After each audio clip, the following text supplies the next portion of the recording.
In March, the United Nations released this report. It said there were 107 economies that face at least one of the three risks. Number one, rising food prices. Number two, rising energy prices. And three, tougher financial conditions. 107 countries face these risks. Together, they represent 1.7 billion people. That's more than one-fifth of humanity. There are 69 countries that face all the three risks: food, energy, finance, all three. 69 countries could go the Sri Lanka way. 25 in Africa, 25 in the Asia-Pacific, and 19 in Latin America. Which countries are these? We'll start with Egypt, the land of pharaohs.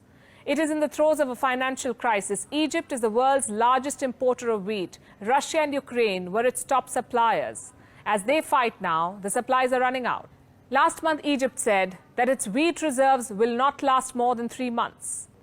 Next, we have Tunisia, the birthplace of the Arab Spring. Its economy is overheating. Foreign debt accounts for 100% of its GDP. The trade deficit has widened to $800 million. Inflation stands at 7%. Fuel prices at record highs. Experts say Tunisia could soon face civil unrest. The same warning has been issued for Lebanon, the Switzerland of West Asia. Well, not anymore. In 2020, the Beirut blasts destroyed Lebanon's largest grain stores. Food prices went up by 11 times. The Lebanese pound lost 90% of its value. Public debt grew to 360% of the GDP. The war in Ukraine complicated things further. Lebanon imported 80% of its wheat from Ukraine. Those supplies have fallen. There's a bread shortage, a scarcity of sunflower oil. Lebanon has been forced to take a $150 million loan from the World Bank to ensure food security.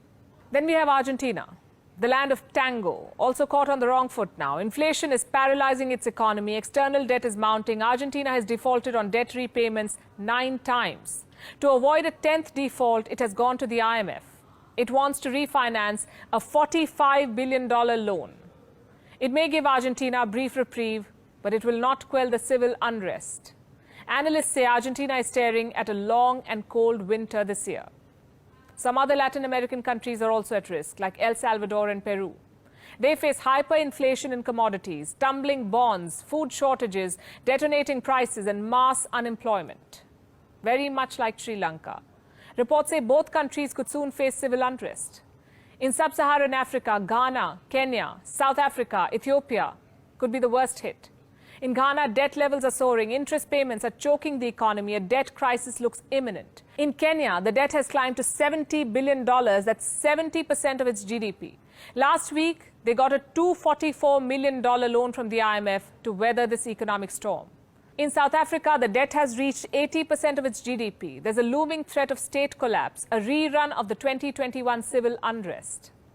Next comes Turkey. The currency is sliding, the debt is soaring, upwards of 54% of the GDP. Inflation has touched 70%. GDP forecast cut to 3.3%. There's a food shortage. Turkey is getting 50,000 tons of wheat from India. And these were just a few examples.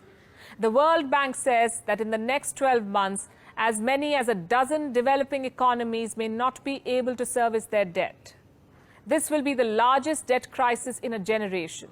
What about India? It will feel the impact. A few state economies are already inching towards a debt crisis. In Punjab, West Bengal, Bihar and Andhra Pradesh, the debt to GDP ratio is identical to Sri Lanka's. On the 3rd of April, Indian bureaucrats expressed concern. They said populist measures in these states could ruin their economies and leave them broke like Sri Lanka. Now, here's the thing. The entire world is in debt distress. National budgets are at breaking point. Some governments are being forced to cut spending. Others are borrowing more to stay afloat. What can we do to stop this? How can the world prevent a debt typhoon?